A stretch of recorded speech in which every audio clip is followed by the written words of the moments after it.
dalam kehidupannya. Ya mungkin saking sibuknya 7 hari waktu yang diberikan kepada kita, ya rasa-rasanya itu kurang. Seandainya bisa ya ditambah lagi beberapa hari. Karena mengapa? Karena perkembangan zaman yang banyak hal-hal menuntut kepada kita yang harus kita kerjakan sebisa mungkin selesai dalam minggu itu. Jadi pertanyaan yang muncul kepada kita, jika hal itu terjadi bagi kehidupan kita, akan adakah waktu untuk Tuhan? Ataukah waktu 7 hari itu kita akan pakai habis dalam segala kesibukan kita?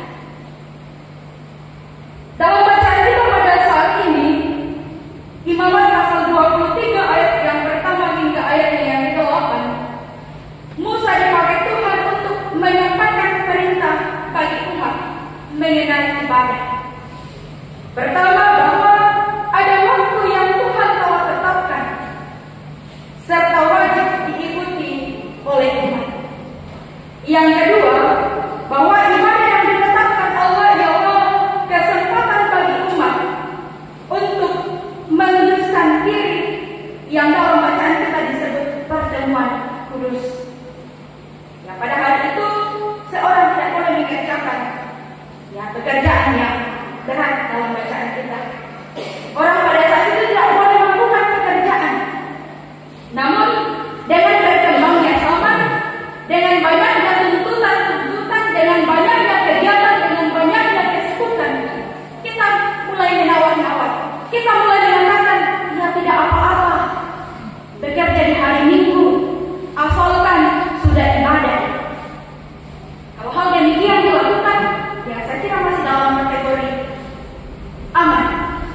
Tapi yang lebih parah dan tidak aman, saya akan mengatakan dalam kesibukannya, dalam rutinitasnya, dalam tuntutan-tuntutan yang dia lakukan, terkadang dia katakan bahwa ia mengerti juga itu Tuhan, semua sibuk kita. Kalau soal begini perkataan seperti ini, saya kira ya tidak bisa ditolerir. Dan mungkin Tuhan akan katakan, ya saya angkat tangan kalau soal itu. Tidak ada tolerir untuk itu. Yang namanya hari yang dikhususkan Tuhan, hari beribadah, sebisa mungkin kita ada. Jangan katakan bahwa ya banyak kesibukan, banyak tanggung jawab, banyak pekerjaan yang harus saya selesaikan. Karena kalau tidak selesai, ya akan berdampak buruk bagi kehidupan saya dan mungkin bagi keluarga saya. Sehingga yang saya harus kerjakan itu urusan Tuhan, nanti Tuhan akan mengerti juga kalau saya sibuk. Saya kira ini adalah hal yang salah, yang keliru dalam kehidupan kita. Jika ada bapak-bapak yang sering beranggapan seperti ini, ya saya kira ini adalah keliru. Ya, minta ampunlah, jangan lakukan lagi. Ya Tuhan tidak hanya mengatur apa yang boleh dan tidak boleh dilakukan oleh umatnya, tetapi juga menetapkan kapan umatnya harus berhenti sejenak untuk berdiam Tuhan. Jadi Tuhan berikan kita waktu hari yang begitu banyak, hanya kita yang boleh mengatur.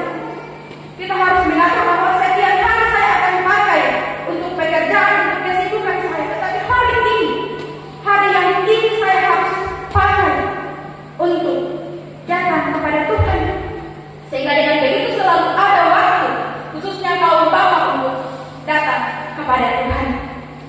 Inilah waktu yang kudus, waktu yang dipisahkan atau waktu yang dikhususkan untuk Tuhan. Karena itu mari kita belajar untuk menata kembali kehidupan kita, ya agar waktu-waktu kita pun menjadi waktu-waktu yang memuliakan Tuhan. Tidak selalu sibuk, tidak selalu dengan pekerjaan, tetapi selalu ada waktu untuk Tuhan. Mari merenung kembali akan ibadah yang kita lakukan selama ini. Tidakkah kita melakukannya secara formalitas saja? Tidakkah lebih banyak hal-hal duniawi yang kita berikan waktu kita daripada Tuhan? Tidakkah nanti datang beribadah kalau pas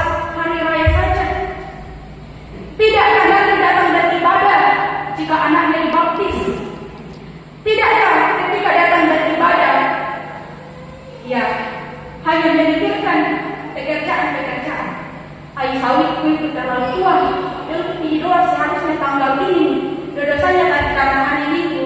Ya apa boleh buat? Ai obat. Jadi badannya, tubuhnya berada di dalam gereja, tetapi pikirannya mengarah ke pekerjaan.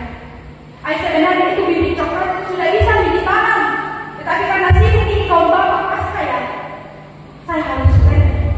Jadi dia tubuhnya bersama-sama dengan kaum bapak yang lain, tetapi pemikirannya fokusnya kepada hal-hal duniawi pekerjaannya. Ketika doa syafaat datang beribadah, dilihat sekelilingnya oleh tunduk semua. Lama-kelamaan dia mulai pelan-pelan keluar. Jadi hal-hal seperti ini, ibadah-ibadah yang kita lakukan seperti ini, mari introspeksi diri. Adakah kita pada posisi ini? Mari ubah itu. Datang kepada Tuhan. Tentu wujud kerinduan setiap ibadah. Ketika kita memiliki kerinduan untuk datang kepada Tuhan, mari arahkan diri kita, fokuskan diri kita berapa jam untuk datang beribadah kepada Tuhan. Ya lain juga itu rasanya kalau betul-betul kita datang beribadah dengan sekedar datang. Ya, akan lain itu rasanya. Kalau mau merasakan sesuatu yang enak, nyaman, sukacita, datanglah kepada Tuhan dengan meninggalkan segala pikiran-pikiran dunia. Selalu kita luangkan waktu bagi Tuhan. Jangan menunggu ada waktu luang baru datang beribadah. Kita yang mengatur pekerjaan, bukan pekerjaan yang mengatur kita. Sehingga dengan begitu selalu ada waktu bagi Tuhan. Kita berharap lewat Paskah persekutuan kaum bapak melibatkan setiap kaum bapak untuk lebih aktif dalam persekutuan, dalam ibadah. Ini yang menjadi penyakit yang susah disembuhkan oleh kaum bapak, adalah penyakit yang kurang aktif dalam persekutuan. Ya, ada banyak resep-resep obat-obat yang ditawarkan kepada mereka sendiri yang tidak diindahkan, tidak tahu ya memakai itu, sehingga mereka terus-menerus ya dalam kehidupan mereka yang buruk itu malas beribadah.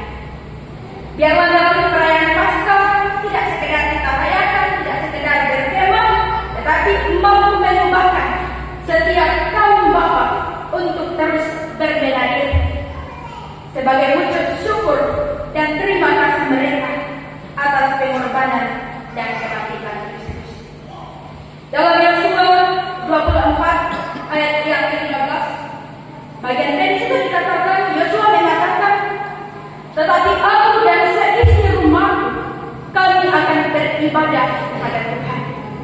Artinya bahwa Yosua sebagai laki-laki, Yosua sebagai kepala keluarga, menginginkan untuk terus beribadah kepada Tuhan. Bukan hanya dirinya saja, tetapi ia mau, ia rindu seisi keluarganya, anak-anaknya, istrinya, orang-orang yang tinggal bersamanya, itu juga beribadah kepada Tuhan. Yosua ingin menjadi keluarga yang terus hidup beribadah kepada Tuhan. Semoga ini juga menjadi harapan, kerinduan bagi setiap kaum bapak dalam keluarga. Ia ingin anak-anaknya, istrinya, kaum bapak, kepala keluarga itu memfokuskan diri ke Allah, hanya beribadah kepada Tuhan. Karena itu biarlah perkataan Yosua ini menjadi kerinduan bagi setiap kaum bapak. Ya, janganlah perkataan Yosua ini kemudian kita ubah karena persekutuan kaum bapak di zaman sekarang, kaum bapak di zaman sekarang ya. Jangan mengubah ya kata Yosua ini, tetapi aku dan seisi rumahku, kami akan beribadah kepada Tuhan. Kita ubah menjadi istri dan anak-anakku beribadah kepada Tuhan. Kepala keluarga yang mana? Bapak yang mana? Tinggal di rumah. Jadi mari seperti Yosua. Aku, Yosua sebagai kepala keluarga dan seisi rumahku, kami akan beribadah kepada Tuhan. Jangan kemudian berubah, istriku dan anak-anakku beribadah kepada Tuhan. Mari kita sebagai kaum bapak, seharusnya kita yang pertama, yang utama harus selalu mengingatkan ibu-ibu dan anak-anak kita. Jangan sampai kebalikan, ibu-ibu atau anak-anak yang mengingatkan kita untuk datang beribadah kepada Tuhan. Biarlah melalui perayaan Paskah yang dilakukan oleh Persekutuan Kaum Bapa terus memampukan kaum bapa untuk berbenah diri, untuk terus mengubah hidup mereka, mengarahkan hidup mereka, untuk terus datang kepada Tuhan, terus memberi waktu mereka untuk datang menyembah Tuhan dalam kehidupan bersama dengan keluarga. Tuhan memberkati firman-Nya dan memberkati kita semua. Amin.